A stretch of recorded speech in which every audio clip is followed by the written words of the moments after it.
이제 우리 다 같이 자리에서 일어나셔서 하늘에 가득 찬 영광의 하나님 찬양 드림으로 우리 하나님께 예배로 나아가겠습니다.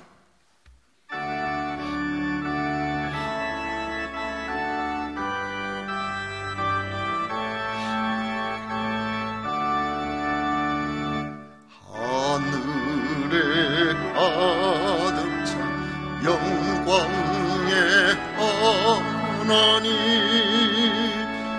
온 땅에 충만한 존귀하신 하나님, 생명과 빛으로 지혜와 권능으로 언제나 우리를 지키시는 하나님, 성부와 성자와 성령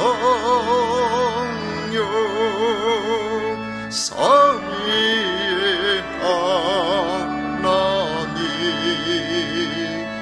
우리의 예배를 받아주시옵소서.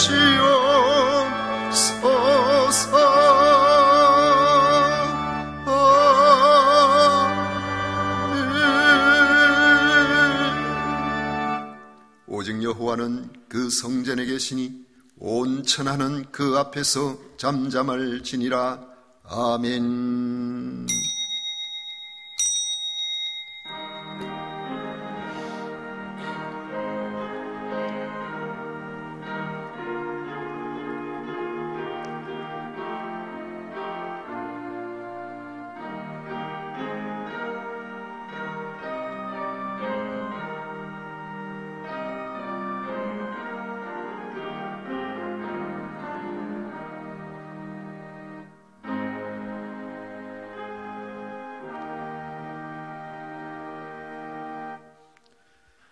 거룩하시고 자비로우시고 영원하신 성삼위 하나님을 찬양하고 경배합니다.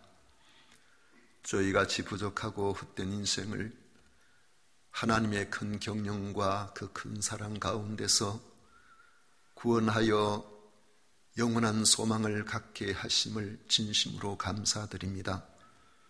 오늘 거룩한 날을 맞이하여 주 앞에 나와 마음을 모아 예배를 드리오니 기쁘게 받아주시고 저희들이 이 땅에 살아가는 모든 삶에 주님으로 말미암은 힘을 얻게 하여 주옵소서. 예수님 이름으로 기원하옵나이다. 아멘. 찬송가 10장 다 같이 부르겠습니다.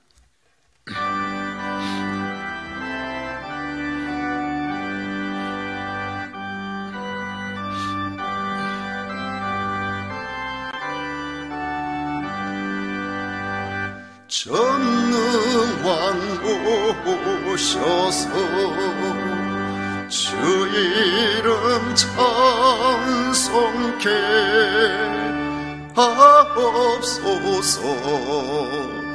영광과 권능의 선보여 오셔서 우리를 다스려 주옵소서.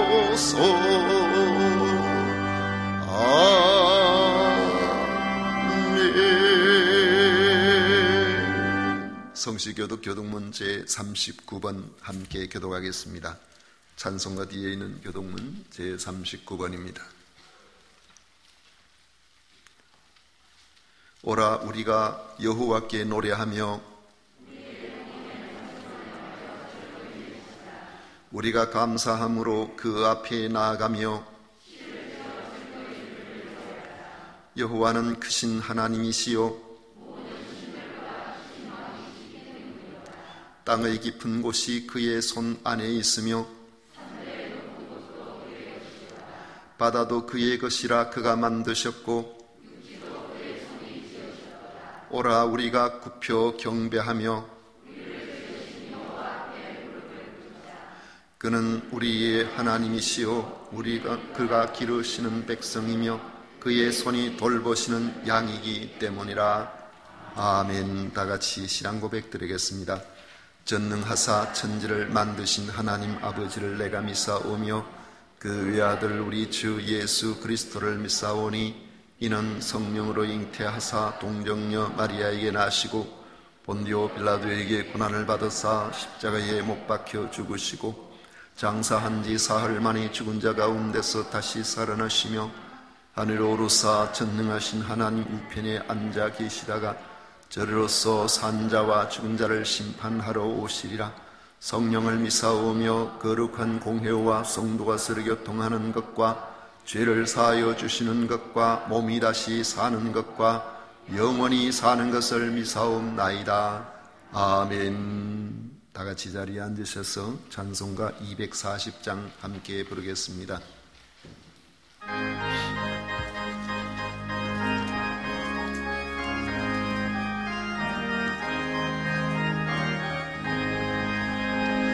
주가 맡긴 모든 역사 힘을 다해 마치고 밝고 밝은 그 아침을 맞을 때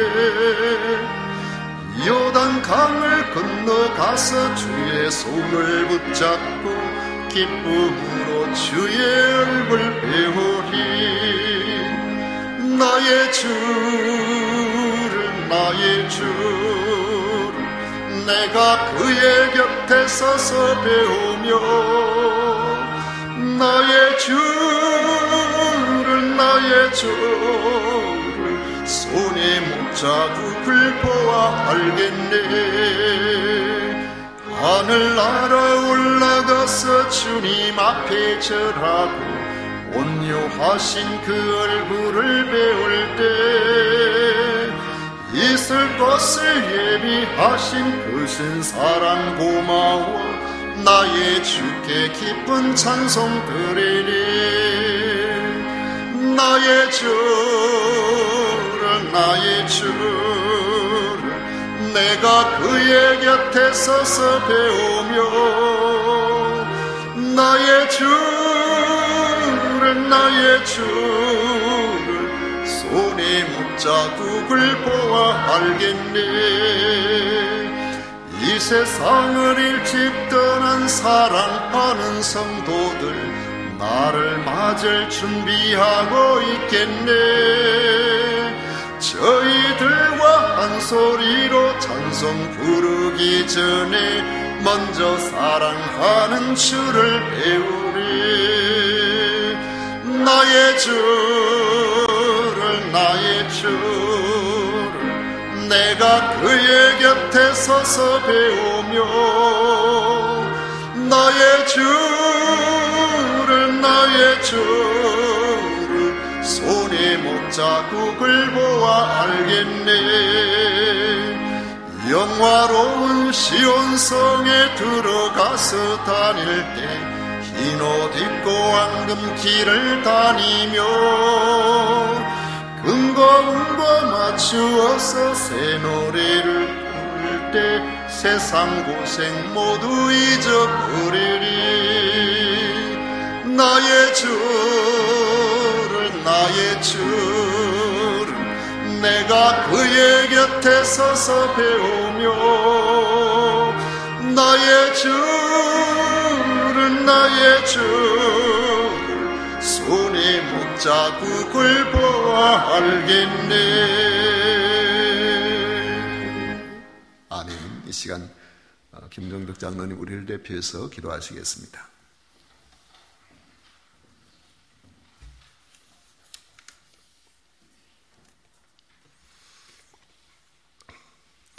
우리의 힘과 구원이 되시는 하나님 아버지, 존귀한 이름으로 찬양을 드립니다.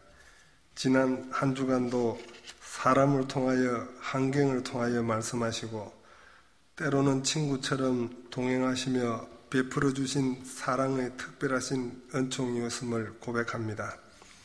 이 시간 주님의 베풀어 주신 사랑과 은혜에 감사를 드리며 예배를 드리기를 원하오니 우리의 허물과 연약함을 주님의 보혈로 덮어주시고 주님의 영광을 보게 하여 주옵소서. 주님의 은혜의 손길로 우리의 마음을 어루만져 주셔서 우리 안에 분노는 사랑으로, 두려움은 믿음으로, 불평하는 마음은 감사의 마음으로 바꿔주시기를 원하옵니다. 우리의 입술을 새 노래를 채워주시고 구원의 기쁨과 감격의 찬송이 주님의 보좌를 수놓은 예배가 되게 하여 주옵소서. 죄인된 우리를 사랑하여 주님께로 불러주시고 새 생명을 주신 하나님 아버지, 이 시간 우리 주 예수 그리스도라고 주를 고백하며 나온 자들이 있습니다. 창세전부터 이들을 택하시고 하나님의 나라를 생명책에 기록하심을 통해 이 자리에 불러주셨으니 이제 이들의 몸과 마음과 영혼을 받아 주시옵소서. 이제 이전 것은 지나갔으니 새로운 삶으로 거듭나게 하여 주옵시고 우리의 모범이 되시는 예수님을 닮아가며 날마다 거룩하게 살게 하여 주옵소서. 하나님의 자녀로 삼아 주셨으니 이제 아버지와 기도로서 대화하게 하여 주시고 주님의 음성을 듣고 모든 일을 행하게 하여 주옵소서. 우리의 죄를 고백하고 회개하며 주님의 자녀로 거듭나기 위해 주님 앞에 나와 싸우니 자녀들을 축복하여 주시고 주님의 자녀로서 일평생 믿음의 길로 들어갈 때 흔들리지 않도록 주님께서 늘 함께 해 주실 줄로 믿습니다. 하나님 아버지, 하나님의 보냄을 받은 사자 목사님께 새로운 지혜와 능력이 넘치게 부어 주옵시고 늘 우리 교회의 비전을 세우고 실천할 때 조금도 부족함이 없도록 주님께서 세밀하게 인도하여 주옵소서. 이 시간 온 성도들이 성령과 진리로 예배드리는 시간이 되게 하셔서 세상 속에 살면서 지친 우리 영혼이 새 힘을 얻게 하여 주옵소서. 예배의 모든 순서를 통해서 오로지 하나님만 영광을 받으시기를 원하오며 예수님의 이름으로 기도드리옵나이다. 아멘.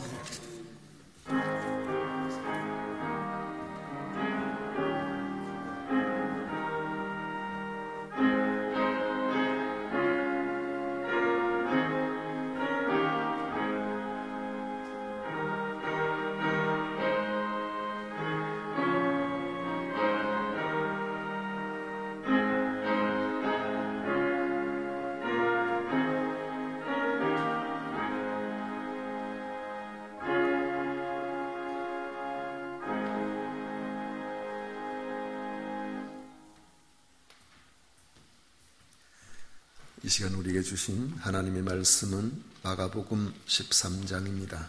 마가복음 13장 1절부터 13절까지 말씀을 교독하도록 하겠습니다.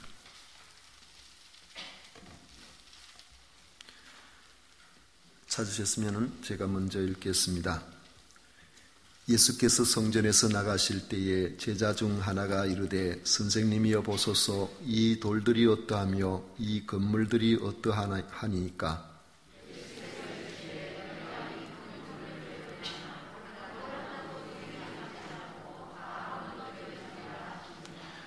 예수께서 감람산에서 성전을 마주 대하여 앉으셨을 때에 베드로와 야고보와 요한과 안드레가 조용히 묻되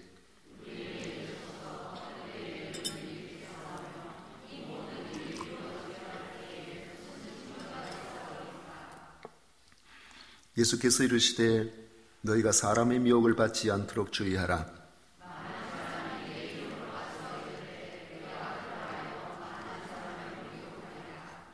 난리와 난리의 소문을 들을 때에 두려워하지 말라. 이런 일이 있어야 하되 아직 끝은 아니니라.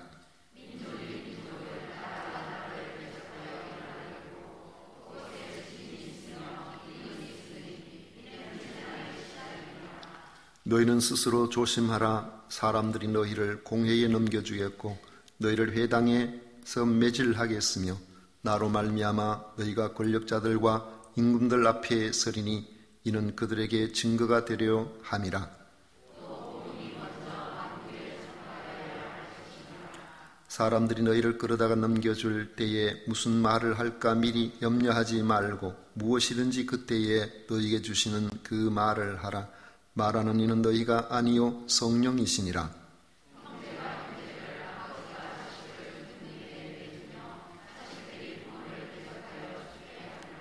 다 같이 읽겠습니다. 또 너희가 내 이름으로 말미암아 모든 사람에게 미움을 받을 것이나 끝까지 견디는 자는 구원을 받으리라. 아멘.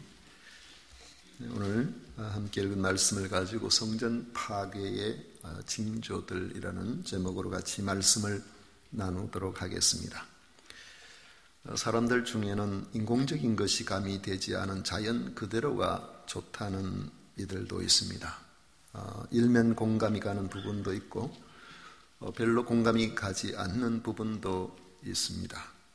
자연을 훼손하지 않았기 때문에 아름다운 경우도 있고 자연을 잘 가꾸었기 때문에 아름다운 경우도 있기 때문입니다. 그런데 일반적으로 사람들이 자주 찾는 자연의 경우에는 인공적인 것들이 자연에 대한 접근성을 높일 때에 그렇습니다. 아무리 좋은 자연이라고 하더라도 가까이 갈 수 없고 볼 수 없으면 사람들이 관심에서 멀어집니다. 또 한편으로는 자연과 조화를 이룸으로써 유명해지고 많은 사람들이 찾는 경우도 있습니다. 여행을 해보면 여행 코스에서 아름다운 자연 경관을 관람하는 프로그램도 있지만 오히려 오래된 유적지나 훌륭하게 된 이런 건물들을 돌아보는 비율이 훨씬 더 많습니다. 사람이 건축하거나 그림을 그려놓고 그것을 보려고 수많은 사람들이 몰려드는 것입니다. 로마의 바티칸에 있는 베드로 대성당의 연간 방문객 수는 약 700만 명이나 된다고 합니다. 앞으로는 훼손을 좀 막기 위해서 600만 명 이상은 받지 않기로 했다고 합니다. 베드로 대성당 건물 하나만으로도 자기들은 웬만한 나라 전체를 주고도 바꾸지 않겠다고 할 만큼 그들은 자부심이 대단합니다. 그곳을 방문하는 사람들이 자연을 보러 오는 것이 아니죠. 시스티나 채플 그 천장백화는 우리가 너무나 잘 알고 있는 미켈란젤로의 백화가 있습니다. 많은 사람들이 그것을 보겠다고 오는데 수많은 그 사람들이 오면서 그곳에 방문할 때마다 엄청난 입장료를 주면서 그곳에 들어갑니다. 그 천장백화를 보면 천지창조라는 그 천장백화를 이렇게 사진을 못 찍게 해요. 사진 찍으면 훌시가 터지면서 혹시 훼손될지 모른다고 하는데 제가 듣기로는 일본 사람들이 돈에 참 약삭 발라가지고 거기에 대한 모든 부분들을 무상으로 그렇게 자기들이 손을 봐주고 보수하고 하면서 일종의 판권을 자기들이 가지게 되는 이런 걸 한다는 이야기도 제가 들은 적이 있습니다만은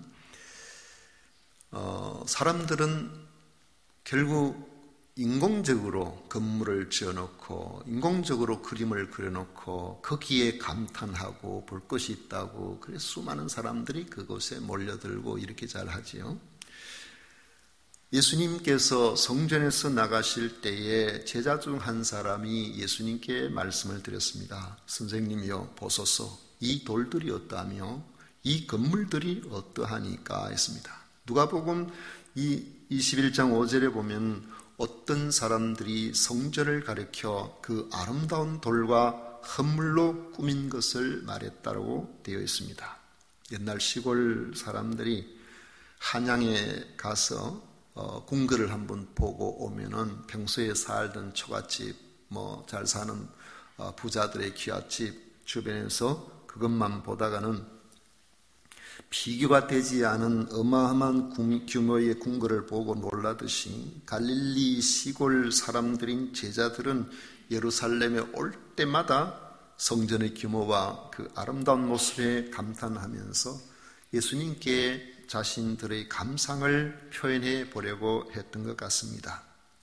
제가 14살 때에 중학교를 시내도 한 구석이 있었지만은 가게 되어서 그때 이제 기차를 타고 기차 통학을 했었는데 기차를 타고 가면 이제 대구역에 내리게 됩니다. 그리고 학교에 갔다가 오면은 기차 시간을 딱 맞추기가 어려워서 어떨 때는 시간이 많이 남을 때가 있습니다. 그래서 대구역에서 한 10분 정도 거리에 있는 동성로에 거기 대구백화점인가 아마 동아백화점, 그건 제가 이름을 오래돼 잘 헷갈립니다만은 백화점 건물이 거기에 있었는데 그것이 대구에서 당시에 가장 높은 건물이었습니다. 한 10층쯤 된 것 같습니다. 그 건물 앞에 가서 위를 이렇게 쳐다보고 있는데 제 또래인지 저보다 한 살 좀 많은지 학생 하나가 가까이 오더니만 야, 너 몇 층까지 봤어? 그래요. 왜 그러니까? 저 한 층 볼 때마다 100원 내야 된다. 그래가지고 저 시구슨 별 희한한 다보겐 하고 왔는데 제가 그때 여유가 있었던 것은요, 촌에 살아도 만화책을 봤는데 만화에 그런 내용이 나오더라고요. 그래가지고 이게 그냥 그런가 보다 하고 지나갔는데 안 그랬으면 돈 낼 뻔했어요. 제가 얼마나 촌티가 났으면은 그 아이가 저보고 촌에서 온 걸 금방 알아차리고 그리고 그렇게 몇 층까지 봤냐고 그렇게 물었을까? 나중에 생각해보면 그런 생각이 듭니다. 제자들이 처음 본 것도 아닐 텐데 볼 때마다 감탄을 금할 수가 없었던 것은 당시의 성전의 규모가 어마어마했고 그 성전이 너무나 아름답게 지어져 있었기 때문에 그렇습니다. 헤롯 대왕이 유대인들에게 환심을 사기 위해서 짓기 시작했었는데 헤롯 대왕이 죽고 난 이후에도 공사가 다 끝나지 않았고 그 이후에도 계속해서 공사가 진행이 되었었는데 예수님과 함께 제자들이 보고 있던 그 성전은 당시에 46년 동안이나 짓고 있었습니다. 아직도 주변에 추가적인 공사가 계속 진행되고 있는 상태였습니다. 헤롯 대왕이 처음에는 그렇게 큰 규모로 지으려고 생각은 안 했었어요. 스룹바벨 두 번째 성전 그걸 이제 개축하려고 그렇게 했는데 하다 보니까 자꾸 규모가 커지고 그렇게 해서 본체를 15층 규모로 개축하고 주전 9년경 약 11년 만에 성전 앞 제단을 비롯해서 주요 시설들을 전부 완공을 했습니다. 그런데 여기에 만족하지 않고 성전 뜰과 성전 담, 성전 문 등 외곽을 잘 꾸몄는데 우리가 궁궐이나 큰 건물 보면은 주로 회랑이나 양옆에 쫙 웅장하게 이렇게 보이도록 만들잖아요. 그렇게 하는 것처럼 그런 공사가 계속 진행이 되어서 46년이 됐는데도 아직 끝이 안 나고 예수님이 십자가에 달려 돌아가시고 난 다음에도 추후 64년까지도 공사가 계속됐어요. 그러니까 성전에 공사가 끝이 안 났기 때문에 아직까지 미흡하고 이건 아닌데 어쨌든 추가적인 공사가 계속되는, 그러니까 그 웅장함이 얼마나 대단했겠습니까? 돌의 크기나 대리석의 높이가 평균 90에서 한 120cm 정도 높이 되는데 그 길이가 주로 돌 하나가 긴 거는 12m나 되는 정도의 그런 돌을 사용했다고 그럽니다. 여러분 우리 요즘 건물들에 보면 대리석으로 꾸민 곳이 있죠. 그런데 대리석으로 꾸민 곳이 있는데 그 대리석이 그냥 원석을 가지고 이렇게 다 하는 데는 거의 없습니다. 아주 얇게. 그리고 대리석을 지난번에 건축을 하면서 가보니까요, 중국산인데 이 대리석을 한 1mm 정도로 이렇게 얇게 깎아가지고 접착해가지고 완전히 대리석 문양이 나는 타일을 만들어 놨더라고요. 그래가지고 하는데 아니 대리석을 말이죠, 이렇게 얇게 그 귀한 돌을 얇게 해가지고 그렇게 많은 분량이 나오잖아요. 근데 그곳에는 길이가 막 11m나 되고 이른 높이가 거의 1m가 넘는 이런 것들을 기초로 쫙 깔아놓은 거예요. 그러니까 얼마나 대단했겠습니까? 그래서 이 성전을 본 사람마다 와 하면서 감탄을 금할 수가 없었고, 그 당시에 유대 랍비들은 이 성전을 보지 않고서는 건물에 대해서는 말을 하지 말라고 할 정도였다는 겁니다. 당시 성전은 유대인들의 자부심 자체가 되어버렸던 것입니다. 그렇게 웅장하고 화려한 성전을 보면서 감탄하는 마음으로, 선생님 보십시오, 기초석 한번 보십시오, 정말 저렇게 큰 돌을 놔가지고 저렇게 했는데 이 건물은 또 어떻습니까? 정말 대단하지 않습니까? 하면서 동의를 구하는 제자에게 주님은 뜻밖의 말씀을 하셨습니다. 2절에 보면 예수께서 이르시되 내가 이 큰 건물들을 보느냐, 돌 하나도 돌 위에 남지 않고 다 무너뜨려지리라 하시니라 했습니다. 주님은 바로 그 엄청난 규모의 경관 성전 건물이 완전히 붕괴될 날이 오게 될 것이라고 하신 것입니다. 제자들로서는 거의 반신반의할 만한 그런 충격적인 말씀이었을 것입니다. 당시로서는 충격 때문인지 별 말이 없다가 주님과 함께 그 예루살렘이 잘 내려다 보이는 이 감람산 위에 앉으셨을 때에 비로소 제자들이 이것을 기억하였다가 질문을 했습니다. 3절 4절에 예수께서 감람산에서 성전을 마주대하여 앉으셨을 때에 베드로와 야고보와 요한과 안드레가 조용히 묻되 우리에게 이르소서 어느 때에 이런 일이 있겠사오며 이 모든 일이 이루어지려 할 때에 무슨 징조가 있사오리까 했습니다. 제자들의 질문을 보면 이미 그들은 주님이 하시는 말씀이라면은 믿기가 어려운 일이지만은 그것을 불신하기보다는 그걸 믿음으로 받아들이고 있다는 사실을 알 수 있습니다. 그렇게 웅장하게 건축된 그 건물이 돌 위에 돌 하나도 남지 않고 다 무너뜨려질 것이다 라고 예수님 말씀하실 때 세상에 그것이 어떻게 일어날 수 있는 일인가, 이런 생각이 인간적으로는 충분히 들 수 있지만은 주님의 말씀에 그럴 리가 없습니다라고 한 것이 아니고 어느 때에 이런 일이 있겠사오며 이 모든 일이 이루어지려 할 때 무슨 징조가 있사오리까 했다는 겁니다. 질문의 핵심은 성전이 무너지는 그 시기가 언제이고 그렇게 될 때 그 징조가 무엇인지를 여쭌 것입니다. 질문을 받으신 예수님은 제자들에게 말씀하시는데 주님의 말씀을 자세히 보면 그들이 물었던 첫 번째 질문의 시기에 대해서는 주님 말씀하시질 않아요. 주님의 말씀의 핵심은 시기보다 예루살렘 성전이 무너지기 전에 일어날 징조들을 통해서 제자들이 어떤 자세로 그들이 가지고 있는 신앙을 지킬 것인가 그 마음 준비를 하도록 하심에 있었습니다. 또한 이 말씀은 주님을 섬길 미래의 성도들이 우리의 신앙을 어떻게 지켜나가야 할 것인가 하는 것에 대한 말씀이기도 합니다.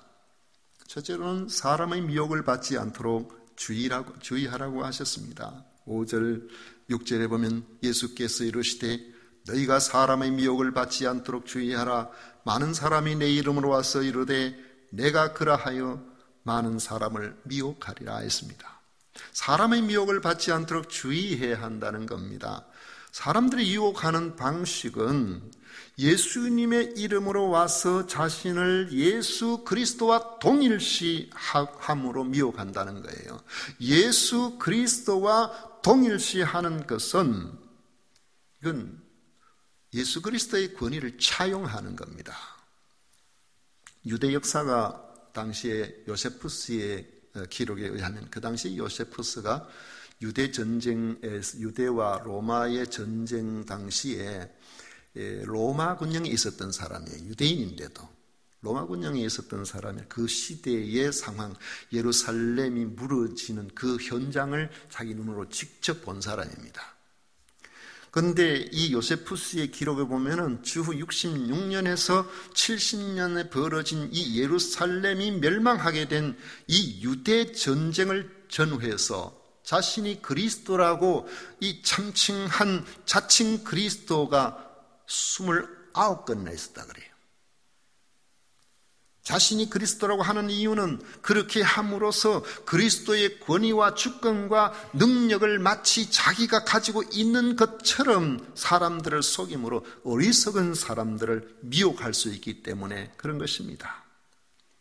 신천지의 경우도 보면요, 그 신천지는 처음에는 절대 그런 이야기를 안 하지만은 그들이 가르치는 자리에 진짜 성경을 비유로 잘 가르친다 그러면서 비유풀이로 들어가면은 결론이 뭡니까? 결론은 바로 그리스도가 이만이라는 거예요. 결론은 그렇게 내는 겁니다. 자, 예수께서 영의 그리스도인데 마지막 때에 육의 그리스도인 이만희와 합하여 온전한 부활이 일어난다는 거예요. 그 결국 이만희를 그 예수 그리스도와 동일시해버리고 오히려 예수 그리스도의 구원 사역이 미흡하다는 그런 쪽으로 가버리는 것이죠. 그런데 이만희만 그런 것이 아니잖아요. 안상홍이 자신을 성령 하나님이라고 하면서 교회 이름에 아예 하나님의 교회라는 그러한 이름을 가지고 사람들을 미혹하는데 얼마나 많은 사람들이, 특히 젊은 사람들이 굉장히 많이 미혹을 당한다고 말하고 있습니다. 사람이 예수 그리스도와 직접 연관이 있는 듯이 말하면서 사람들을 미혹하는 일이 있을 때에 성도는 정신을 차려야 됩니다. 아, 이거 잘못된 거구나. 이건 이단이구나. 이건 하나님께서 미워하시고 예수님께서 경계하신 바로 그거구나. 그걸 깨달아야 돼요. 두 번째로는 전쟁이 잦아지고 곳곳에 기근이 있을 것이라고 말씀하고 있습니다. 7절, 8절에 보면 난리의 소문을 들을 때에 두려워하지 말라. 이런 일이 있어야 하되 아직 끝은 아니니라. 민족이 민족을, 나라가 나라를 대적하여 일어나겠고 곳곳에 지진이 있으며 기근이 있으리니 이는 재난의 시작이니라 했습니다. 주님이 말씀하시는 역사의 배경에는 물론 로마와 유대의 전쟁이 있었지만은 전쟁이 유대에만 국한되는 것이 아니라 이것은 세계적인 사건이고 역사적인 사건들이라는 것을 말씀하고 있습니다. 단 한 번의 전쟁이 아니라 끊임없이 벌어지는 전쟁이라는 것을 보여주고 있습니다. 이 전쟁은 민족적 갈등과 정치적 갈등 속에서 벌어지고 있다는 것을 말씀하고 있습니다. 바로 이런 것은 지금도 계속해서 크고 작은 전쟁으로 이어지고 있습니다. 또 곳곳에 지진과 기근이 있는데 이 역시도 세계 곳곳에 계속되고 있는 현상입니다. 주님은 전쟁이 있거나 기근과 지진이 발생한다고 해서 곧바로 이제 마지막이다 이렇게 말씀 안 하셨어요. 오히려 이는 재난의 시작이다 그렇게 말씀을 하셨습니다. 이런 일들을 보고 듣고 겪을 때마다 성도는 경각심을 가지고 이 시대를 어떻게 살아야 할 것인가, 그 부분에 대해서 고민을 해야 되고 결심을 해야 된다는 겁니다. 세 번째로는 박해하는 세력이 늘어나게 된다는 겁니다. 9절 이하에 보면 너희는 스스로 조심하라. 사람들이 너희를 공회에 넘겨주겠고 너희를 회당에서 매질하겠으며 나로 말미암아 너희가 권력자들과 임금들 앞에 서리니 이는 그들에게 증거가 되려 함이라. 또 복음이 먼저 만국에 전파되어야 할 것이니라. 사람들이 너희를 끌어다가 넘겨줄 때에 무슨 말을 할까 미리 염려하지 말고 무엇이든지 그때 너희에게 주시는 그 말을 하라. 말하는 이는 너희가 아니요 성령이시니라 했습니다. 복음이 전해지는 과정에서 보면은 이 세상과 복음 전도자 혹은 교회와의 관계를 수치로 볼 때에 처음으로 복음이 들어가는 경우에는 대체로 의구심을 가지고 경계합니다. 그래서 그 관계를 좋은 쪽으로 만약에 우리가 제로 혹은 1이라 생각하면 안 좋은 쪽에 극도로 경계하는 그런 경우를 만약에 뭐 한 10이라고 이렇게 생각을 한다고 하면은 처음에 복음을 전하면은 거의 8, 90쪽이가 있어요. 이 경계를 아주 많이 하는 그런 상황이 벌어진다고요. 그러다 이제 복음이 들어가고 성도의 선한 행실이 나타나고 교회가 하는 여러 가지 일들의 긍정적인 요소들이 이렇게 많아지게 되면은 이게 이제 수치가 우호적인 쪽으로 가게 되기 때문에 이제 거의 이쪽으로 한 2일이나 2이나 뭐 이런 쪽으로 이때는 교회가 큰 부흥이 일어나는 그런 때입니다. 부흥이 일어나면은 여러분 부흥이 일어나면요 수가 많아지면은 거기에는 안 좋은 것들도 많이 섞여요. 너무 귀한 거는 그 진품이 있지만은 수가 많아지면은 그 진품을 닮은 가품이 많이 발생하게 돼 있단 말이에요. 그러니까 이 가품이 많게 되면은 예수 믿으면은 믿을만 하다 했는데 겪어보니까 안 그렇더라. 예수 믿는 사기꾼이다. 내 옆에 누구도 듣고 이렇게 하면서 점점 교회의 분위기가 좋지 않아지고 그렇게 되면은 처음에 가졌던 우호적인 분위기가 점점 적대적인 분위기로 혹은 조롱하는 그런 분위기로 이렇게 감당이 되는 그런 경우로 발전이 됩니다. 이렇게 되면 이제 그때부터는 교세가 위축되고 진실한 성도들조차도 많은 사람들부터 오해를 당하면서 마음의 고통을 겪게 되는 것입니다. 이때 교세가 이제 위축되는 그런 과정 속에서 성도는 교회의 부흥을 기뻐해야 하지만은 우리가 생각해 보면은 이때가 내가 믿음을 지켜야 될 때다 하는 사실을 우리가 생각해야 되는데 현실은 그렇지 않아요. 많은 사람들이 대세를 따라갑니다. 교회가 막 부흥하고 사람들이 교회에 대해서 우호적인 생각을 갖고 이렇게 하면은 신학을 하고 목회자가 되어야 되겠다는 사람들도 많이 생겨나요. 그런데 교회에 대해서 비난이 오고 교회가 세상의 빛이 자꾸 꺼져가는 것처럼 보이고 하면은 이때는 목회자가 되려고 하는 사람도 점점 줄어듭니다. 사실은 이때에 사명을 가진 사람이 나타나야 되거든요. 이때에 우리가 정신을 차리고 진실한 믿음 가운데 살아가야 될 사람들이 많아져야 되는데 현실은 그렇지 못하다는 것입니다. 심지어는 성도 간에도 불신이 삭트는 현상이 벌어진다는 겁니다. 12절에 보면 형제가 형제를, 아버지가 자식을 죽는 데 내주며 자식들이 부모를 대적하여 죽게 하리라 했습니다. 우리 한국교단 연합체인 한국기독교총연합회 한기총이 한때는 한국교회를 대표하는 그런 단체가 되었었는데 지금은 다들 비웃습니다. 한기총 하면 저는 다 비웃어요. 왜 그럴까요? 박해가 있어서 그럴까요? 주변의 사람들이 그냥 이해를 해주지 못해서 그럴까요? 내부적으로 좋지 않은 일들이 많이 발생했기 때문에 그래 때문에 그 원인이 우리 자신들에게 있다는 거예요. 우리가 이 점 참 조심하고 주의해야 됩니다. 성도 간에 불화가 일어나고 미혹자가 발생하고 이 사랑이 식어가는 바로 이런 때에 우리는 여기서 탈출하자 그러면 교회 밖으로 나가는 것이 아니라 오히려 이때가 우리의 믿음을 지켜야 할 때다. 이 복음의 등불이 어떤 환경에서도 꺼지지 않도록 해야 될 때가 바로 이때다. 우리가 더 정직해야 되고 우리가 더 진실해야 되고 우리가 세상이 감히 범접할 수 없는 그런 하나님의 말씀의 윤리 위에 굳게 서 있어야 됩니다.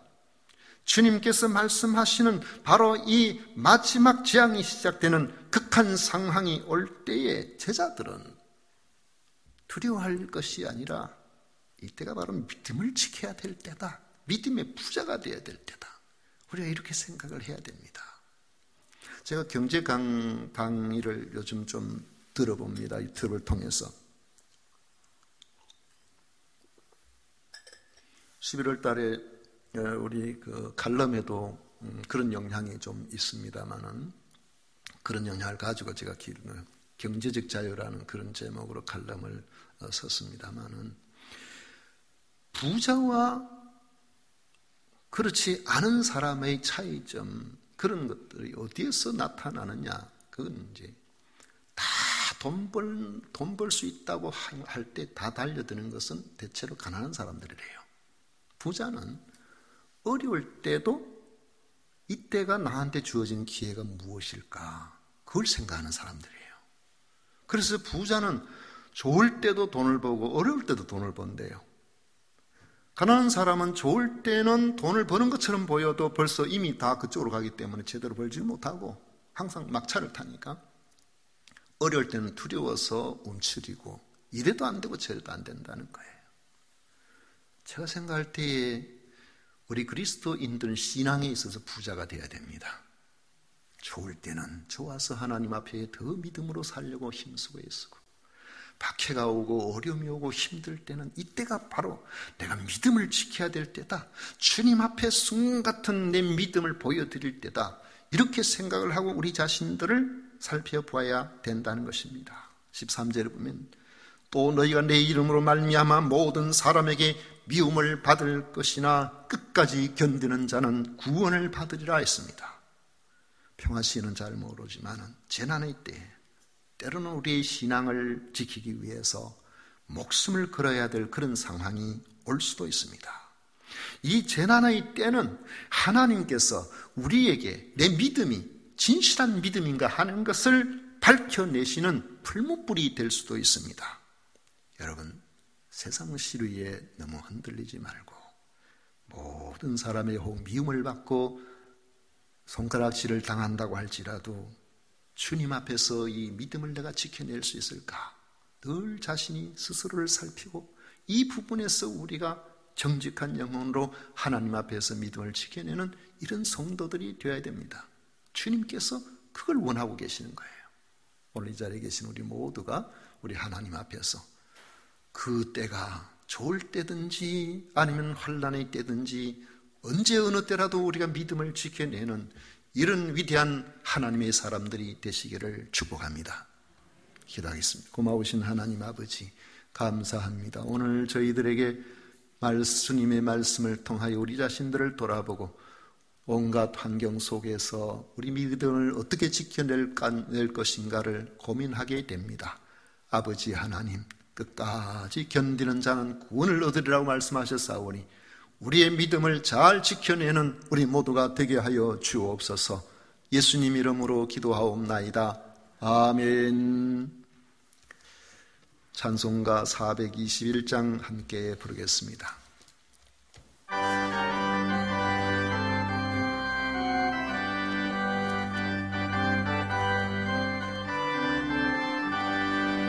내가 예수 믿고서 죄사함 받아 나의 모든 것 다 변했네. 지금 내가 가는 길 천국길이요 주의 피로 내 죄가 씻겼네. 나의 모든 것 변하고 그 피로 구속 받았네. 하나님은 나의 구원 되시오니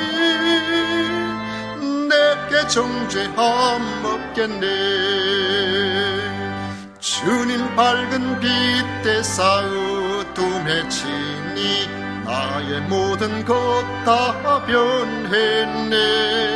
지금 내가 주 앞에 온전케 됨은 주의 공로를 의지함일세. 나의 모든 것 변하고 그 피로 구속 받았네. 하나님은 나의 구원 되시오니 내게 정죄함 없겠네. 내게 성령 임하고 그 크신 사랑 나의 맘에 가득 채우며 모든 공포 내게서 물리치시니 내 맘 항상 주 안에 있겠네. 나의 모든 것 변하고 그 피로 구속 받았네. 하나님은 나의 구원 되시오니 내 정죄함 없겠네. 아멘.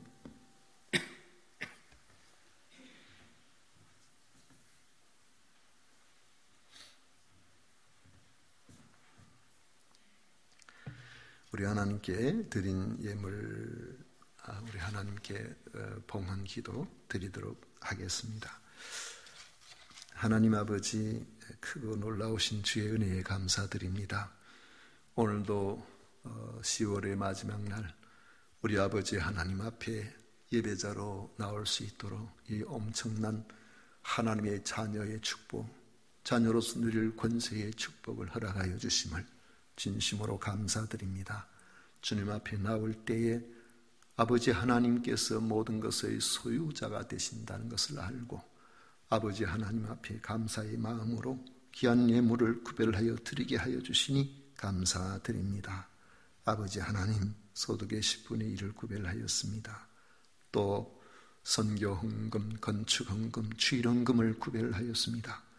여러 가지 제목으로 감사의 헌금을 구별하였습니다.